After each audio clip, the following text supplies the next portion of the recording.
Greater ఎన్నికల ప్రచారంలో కేటీఆర్ ఏమన్నారో ఇప్పుడు చూద్దాం. టీఆర్ఎస్ పార్టీని ఎదుర్కొనేందుకు 4-5 పార్టీలు ఒక్కటైన వాళ్ళై మీరు చూస్తున్నారు. వాళ్ళు మెడలో ఒక్కొక్కరు 4 కండువాలు 5 కండువాలు రంగురంగుల కండువాలు వేసుకొని కుత్బుల్లాపూర్ మండలంలోని గ్రామాలకు పోతుంటే అక్కడ ఊరోళ్ళందరూ ఆగమవుతున్నారంట. అరే సంక్రాంతి జనవరిలో ఉంది కదా, వీళ్ళు ఇప్పుడే సంగిరెద్దులలో ఆగమాగమవుతున్నారు పాపం. అప్పుడెప్పుడో పెద్ద మనిషి ఉండే ఒక ఆయన పోతులూరి వీరబ్రహ్మేంద్ర స్వామి అని, ఆ పెద్ద మనిషి అప్పుడే చెప్పినాడు, కలికాలంలో మీరెన్నడూ ఊహించని చిత్రాలు చూస్తారు కొన్ని అన్నాడు. నిజంగా కూడా ఈరోజు పాము ముంగిసా ఒకటైన కాంగ్రెస్ తెలుగుదేశం ఒకటైతేనే ఎవరన్నా అనుకుంటారా? అసలు అన్న నందమూరి తారక రామారావు గారు, ఎన్టీ రామారావు గారు పార్టీ ఎందుకు పెట్టిండు?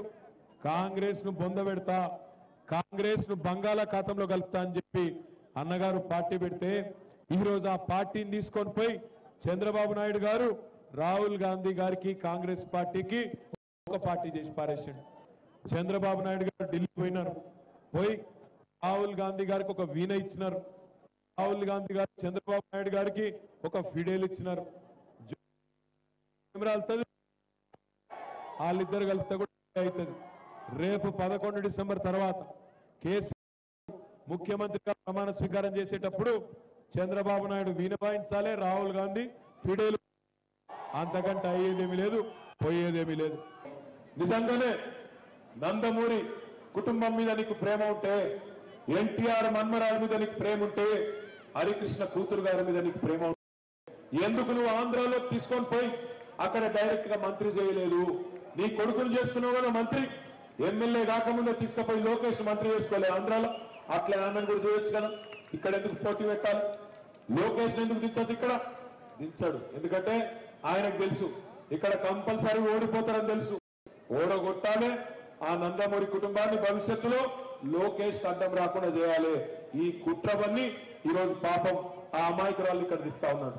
ఆయన ఏం చెప్తుండే పెద్ద మనిషి చెప్పారా రాజేశ్వరి పేరు రాజేశ్వరరావు గారు, ఆయన ఏం చెప్తుండే రాజేశ్వరరావు ఒక మాట మీ అందరికి చెప్పమంటారు, తప్పన పొరపాటున తప్పిదారి ఇక్కడ నిలబడ్డ మహాకూటమికి ఓటేస్తే రేపటి రోజున ఏమైనా పని కావాలంటే, ఏమైనా కాగితం మీద సంతకం కావాలంటే అమరావతి కోవాలి అని చెప్పు అని చెప్తున్నాడు. హైదరాబాద్ లో పని కాదు రేపు అది చెప్పమని చెప్తున్నాడు. అంతేనా? ఇక నువ్వు కొనితే కాంగ్రెస్ లో ఏం చెప్తున్నాడు ఎరికేనా మీకు?